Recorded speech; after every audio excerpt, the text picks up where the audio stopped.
I never thought I'd find myself in this situation. Never in my wildest dreams did I imagine that I would betray my wife. But if I'm being honest, the cracks in our marriage were already there long before. My marriage with Sarah was stable. Not bad, not great. Just existing. We had our routines, our quiet evenings, our regular dinners. But over time, the warmth faded, replaced by a cold distance I couldn't explain. We no longer laughed together the way we used to.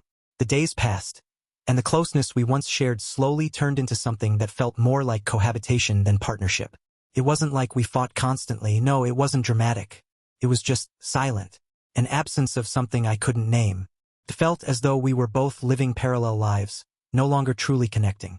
And then, Helen moved in with us temporarily. Sarah's mother, who had recently separated from her husband, needed a place to stay while she figured things out. I didn't mind at first. Helen had always been graceful, elegant, and well-maintained, always well put together. It was never anything more than admiration.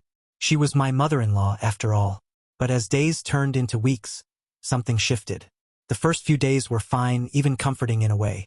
Helen was easy to be around. She didn't intrude on our space.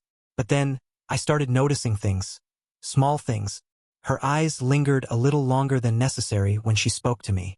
The way she'd laugh at my jokes, as if she saw something in me that wasn't there before. I shrugged it off at first. It was nothing, right? But deep down, I could feel something changing. It happened one evening. I didn't plan for it. I didn't want it to happen. But it did. Sarah was staying late at work, and Helen was in the living room, sipping on a glass of wine, her legs tucked under her. I had just come back from work, tired and worn out.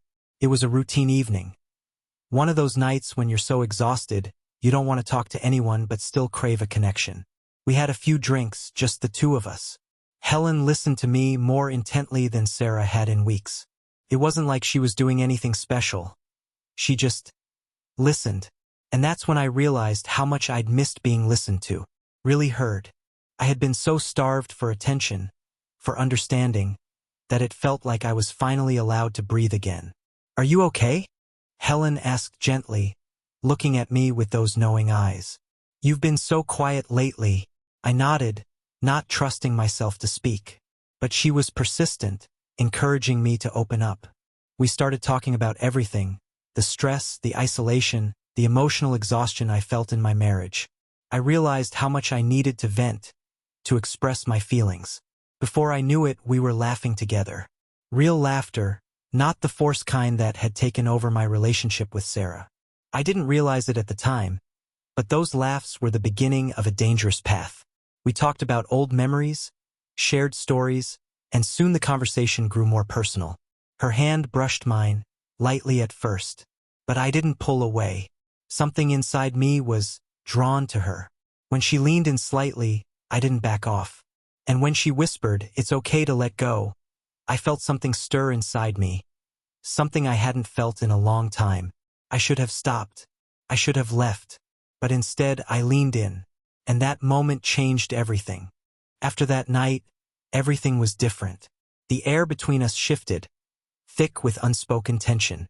Helen acted as though nothing had happened, but I could feel the distance between Sarah and me widening further. I tried to keep things normal. I tried to keep my distance from Helen, but it was impossible. Every glance she cast my way felt like a reminder of what had transpired. Her presence in the house became overwhelming.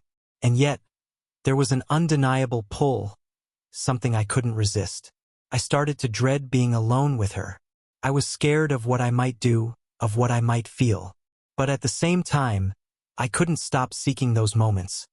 Those brief, stolen glances. I was a coward. I couldn't face Sarah. I couldn't confront the truth that I was slowly falling into something I couldn't control. The guilt gnawed at me constantly, but it didn't stop me. Sarah, on the other hand, remained blissfully unaware. Or so I thought.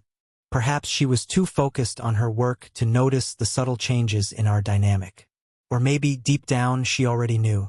I couldn't bring myself to look her in the eyes anymore. How could I?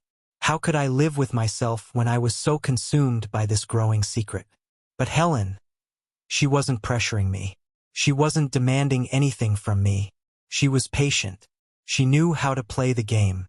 I couldn't tell if she was waiting for me to make the next move or if she was trying to see how far I would fall.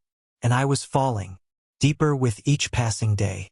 It felt like I was living in a nightmare I couldn't wake up from. The guilt, the desire, the love for my wife. It was all tangled up inside me. I didn't know who I was anymore. One evening, I stood in front of the mirror, staring at the reflection of a man I didn't recognize.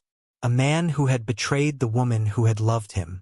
A man who had crossed a line that could never be uncrossed. I asked myself, do I love Sarah? Yes, I still love her. But the woman I found myself with, the one I can't escape, Helen, has a hold on me I can't explain. I don't know what this is. It's not love, I know that. But it's something dangerous.